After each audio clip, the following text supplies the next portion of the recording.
All right, let's talk about something that is so incredibly frustrating for so many people. Hitting that weight loss wall, especially after you turn 40. You feel like you're doing everything you're supposed to, but nothing. Today, we're going to dig into why that is.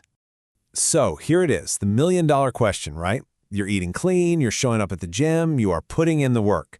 But that number on the scale, it just stubbornly refuses to move. If that sounds even remotely familiar, stick around. We're about to unpack what's really going on beneath the surface. And this is maybe the most important thing to get your head around. What we're talking about here isn't a personal failure. It's got nothing to do with your discipline or your willpower. The real culprit, as our source material suggests, is buried deep inside your own biology. So let's put a name to this feeling. Our source material calls it the midlife weight loss wall. I mean, this quote just says it all, doesn't it?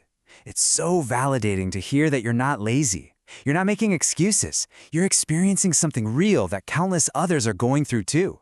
So, if it's not laziness, what is the scientific reason for this wall? Okay, now we get to the really fascinating part, the science. We're shifting from the feeling of frustration to what's actually happening at a microscopic level. It turns out the real war isn't being fought in the gym, it's being fought inside your own fat cells.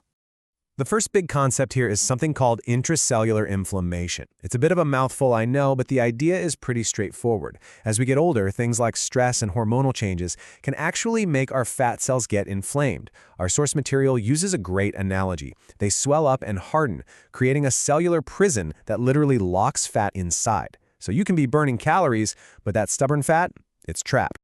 And it doesn't stop there. This inflammation causes a whole other problem. A complete communication breakdown.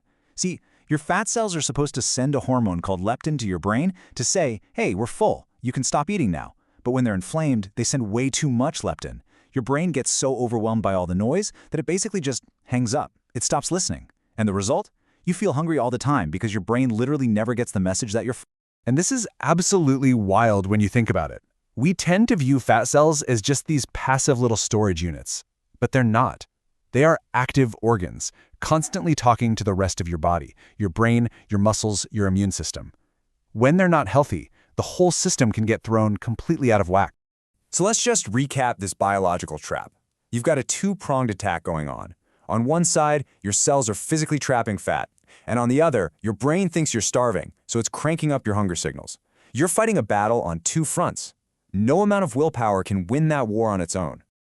Now, whenever there is a well-defined problem like this, you know the market is going to have a solution ready. This is where our explainer pivots to look at how this very real, cellular issue is addressed by a commercial product. And the claims are, well, pretty huge. The marketing for a product called Lepticell says it's been named the holy grail of weight loss. That's not a small claim. They're positioning it as the ultimate answer to the exact biological problem we just laid out. Just look at these promises. They are tailor-made to counter every point of frustration. Slashes inflammation instantly? Check. Forces your body to burn fat fast? Check. And of course, the big one. No diets, no gym, no excuses. It sounds like the perfect magic bullet.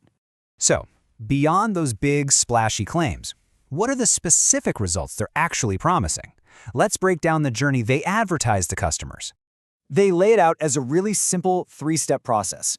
In just the first couple of weeks, you're supposed to drop 5 to 10 pounds. Within a month or two, that number jumps up to 20 pounds. And then in just 3 to 6 months, you achieve, quote, the body of your dreams. It's a very appealing, very clear timeline. Of course, to sell a promise like that, you need powerful stories. And they've got them. You can really feel the emotional release in this quote from Ashley R. "I cried." That speaks directly to the desperation and frustration people feel.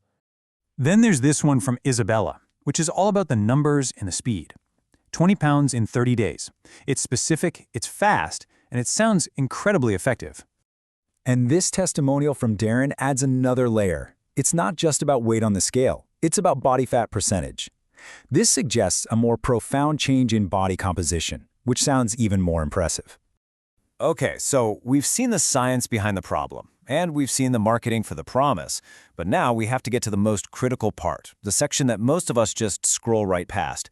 We need to look at the fine print. Yo, right up top, a huge claim you'll find on the website is this: voted #1 weight loss product in USA. That sounds official, doesn't it? It's designed to build instant trust. It makes you think, wow, this must be the real deal.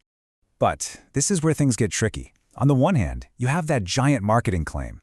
On the other, you have the legally required disclaimer, often in much smaller text. Statements on this website have not been evaluated by the Food and Drug Administration. That's a pretty stark contrast, and it highlights just how important it is to read everything. And the disclaimers go on. They make it clear the product isn't intended to be a medical treatment. And most importantly, they give this absolutely critical advice. Talk to a healthcare professional before starting any new supplement, and don't stop taking any medication without talking to your doctor first. That is crucial, universal advice. And that brings us to our final question. We've seen some compelling science that explains a very real, very frustrating problem. And we've also seen an equally compelling sales pitch that promises a perfect solution. The real skill for all of us is learning how to navigate that space and figure out exactly where the science ends and the selling begins.